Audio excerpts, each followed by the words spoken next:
Rumah baru di atas rawa. Malam pertama kami didatangi ibu hamil. Malam itu hujan turun pelan, seperti rintik yang sengaja dibuat untuk menambah sunyi. Angin bertiup dingin, menusuk sampai ke tulang. Dan di sebuah perumahan baru yang baru saja selesai dibangun, ada satu rumah yang tampak berbeda dari yang lain. Rumah itu tidak rusak, tidak angker dari luar. Bahkan catnya masih baru. Temboknya masih bersih, dan pagar besinya masih mengkilap. Tapi entah kenapa, rumah itu terasa seperti menyimpan sesuatu. Sesuatu yang tidak terlihat, namun selalu memperhatikan. Namaku Raka, dan aku baru saja pindah ke rumah itu bersama istriku Nadia. Kami baru menikah beberapa bulan. Tabungan kami pas-pasan, tapi kami bersyukur bisa punya rumah sendiri, walau kecil. Rumah itu dibeli dengan harga yang jauh lebih murah dibanding rumah lain. Saat itu aku sempat bertanya pada agen properti, "Kenapa rumah ini murah banget, Pak?" Agen itu hanya tersenyum kaku. "Karena posisinya agak masuk, Mas. Dulu tanahnya rawa-rawa. Jadi pengembang kasih diskon biar cepat laku." Aku mengangguk. Rawa-rawa. Bagiku itu bukan masalah. Yang penting rumahnya kokoh dan lingkungan terlihat ramai. Tapi ternyata, itulah awal dari semua kejadian. Malam pertama. Malam pertama kami di rumah itu terasa biasa. Kami membersihkan ruangan, menata lemari, menaruh kasur, dan menggantung beberapa foto pernikahan. Namun ketika jam menunjukkan pukul 11 malam, suasana berubah. Lampu ruang tamu tiba-tiba berkedip. Sekali, dua kali, lalu stabil kembali. Aku berpikir mungkin karena listrik baru, tapi Nadia menatapku dengan wajah aneh. "Mas, kamu ngerasa nggak?" "Ngerasa apa?"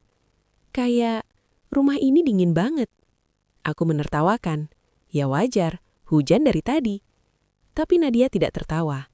Ia hanya memeluk bantal dan menatap sudut ruangan. Seolah-olah ada sesuatu di sana. Dan aku tidak ingin menakut-nakuti dirinya, jadi aku memilih diam. Kami pun tidur. Namun sekitar pukul 2 dini hari, aku terbangun.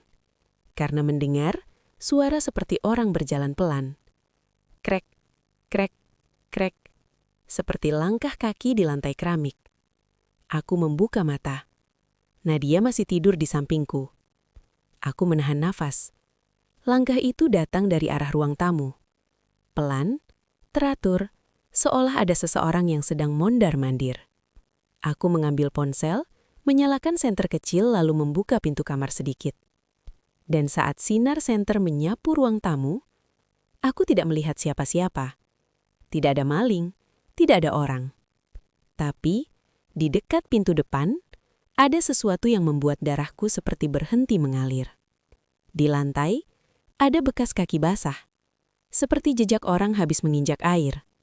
Jejaknya kecil, tapi anehnya, jejak itu berhenti tepat di depan pintu kamar kami. Seolah seseorang berdiri di sana, menatap pintu kami, lalu pergi. Aku langsung menutup pintu. Jantungku berdegup kencang. Aku tidak berani membangunkan Nadia. Aku hanya duduk di kasur sampai pagi.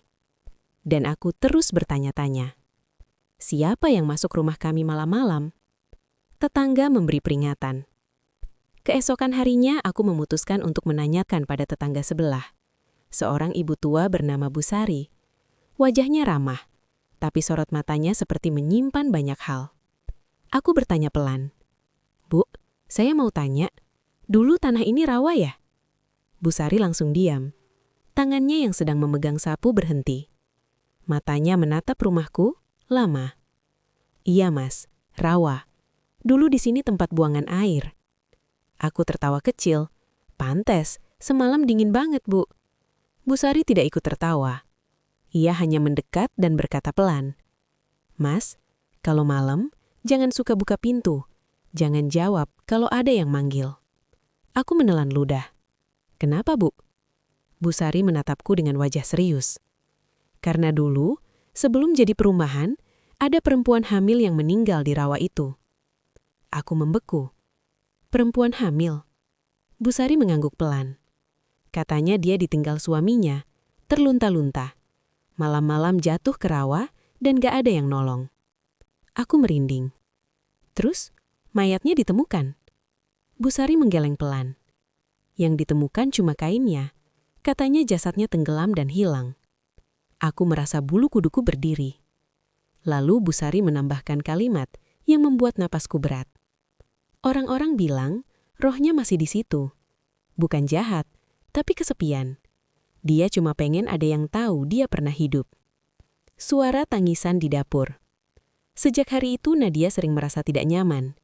Ia bilang setiap kali masuk dapur, ia seperti mendengar suara perempuan menangis. Bukan tangisan keras, tapi tangisan yang tertahan. Seperti seseorang yang sedang menahan sakit. Aku masih mencoba logis. Mungkin suara air pipa, mungkin suara kucing. Tapi malam ketiga, aku mendengarnya sendiri. Jam menunjukkan 1.30 malam. Aku sedang minum air di dapur. Saat aku menutup gelas, tiba-tiba terdengar suara dari sudut dapur. Hik, hik, pelan, lemah. Seperti suara seseorang menangis sambil menutup mulut. Aku membeku. Lampu dapur terang. Tidak ada siapa-siapa. Tapi suara itu nyata. Aku menelan ludah, lalu berbisik. Siapa?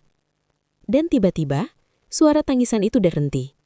Hening, tapi hawa dingin langsung menyerang. Seperti ada orang berdiri tepat di belakangku. Aku tidak berani menoleh. Tubuhku kaku. Lalu dari belakang terdengar suara nafas. Pelan, berat, seperti nafas orang sedang menahan sakit. Aku lari. Aku lari ke kamar tanpa menoleh. Aku membangunkan Nadia dan memeluknya. Nadia menangis, takut. Dan malam itu, kami tidak tidur sampai subuh. Sosok di depan kaca. Hari demi hari, gangguan tidak semakin keras, tapi semakin jelas. Bukan suara lagi, melainkan penampakan. Suatu sore Nadia sedang menyisir rambut di depan cermin kamar. Aku sedang bekerja di ruang tamu. Tiba-tiba Nadia menjerit. Aku berlari masuk. Ada apa? Nadia gemetar. Dia menunjuk cermin. Mas, barusan ada perempuan di belakangku. Aku menatap cermin. Kosong. Tidak ada siapa-siapa. Tapi Nadia bersumpah dia melihat sosok perempuan dengan baju putih lusuh. Rambutnya panjang, kulitnya pucat, dan perutnya benar-benar besar, seperti orang hamil 8 atau 9 bulan. Tapi yang membuat tubuhku gemetar adalah air yang menetes dari bajunya. Menetes ke lantai, seperti baru keluar dari rawa. Sosok itu tidak berjalan, dia hanya berdiri. Lalu perlahan mengangkat wajahnya. Wajahnya pucat, matanya hitam, bibirnya biru. Namun matanya menatap kami seperti seorang ibu. Seorang ibu yang ingin berbicara. Kemudian, dia membuka mulut. Dan suaranya terdengar sangat pelan, serak, seperti orang tenggelam. Maaf. Aku membeku. Nadia menutup mulutnya sendiri agar tidak berteriak. Sosok itu melangkah satu langkah. Pelan, tidak seperti hantu yang menyerang. Tidak seperti setan yang marah. Dia seperti tamu. Tamu yang tersesat. Lalu ia berkata lagi, "Rumah ini dulu tempatku hidup." Aku merasakan tenggorokanku kering. Aku ingin lari, tapi kakiku tidak bisa bergerak. Sosok itu menatap Nadia, dan tiba-tiba wajahnya berubah makin sedih. Air mata hitam mengalir dari matanya. Dia memegang perutnya, lalu berkata lirih, "Aku cuma ingin dikenal." Setelah itu, angin besar masuk entah dari mana. Lampu padam. Dalam gelap, kami mendengar suara air seperti rawa.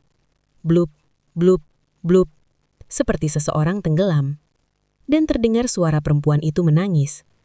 Tangisannya berubah jadi ratapan panjang, lalu sunyi. Lampu kembali menyala, dan sosok itu hilang. Tapi di lantai dapur ada bekas genangan air. Dan di tengah genangan itu ada bekas telapak kaki kecil. Bekas kaki perempuan. Bekas kaki basah yang mengarah ke sudut rumah.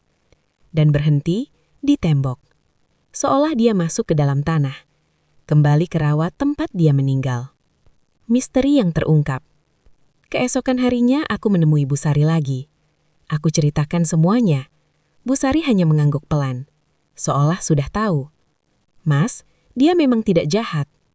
Tapi kenapa dia muncul? Bu Sari menatap rumahku. Karena rumah itu berdiri di atas tempat terakhir dia hidup. Dia kesepian. Dia cuma pingin ada yang mendoakan. Aku menghela nafas panjang. Hari itu aku dan Nadia memutuskan melakukan sesuatu. Kami menyalakan lilin kecil. Kami berdoa bersama. Kami memohon agar roh perempuan itu tenang. Aku bahkan berkata pelan, "Kalau kamu memang ada di sini, kami doakan semoga kamu tenang. Maaf kalau rumah ini membuat kamu tidak punya tempat." Anehnya, setelah malam itu gangguan berkurang. Tidak ada lagi langkah kaki basah. Tidak ada lagi tangisan. Tidak ada lagi kursi bergeser. Namun, kadang-kadang, jika hujan turun deras dan angin dingin masuk ke rumah, Nadia sering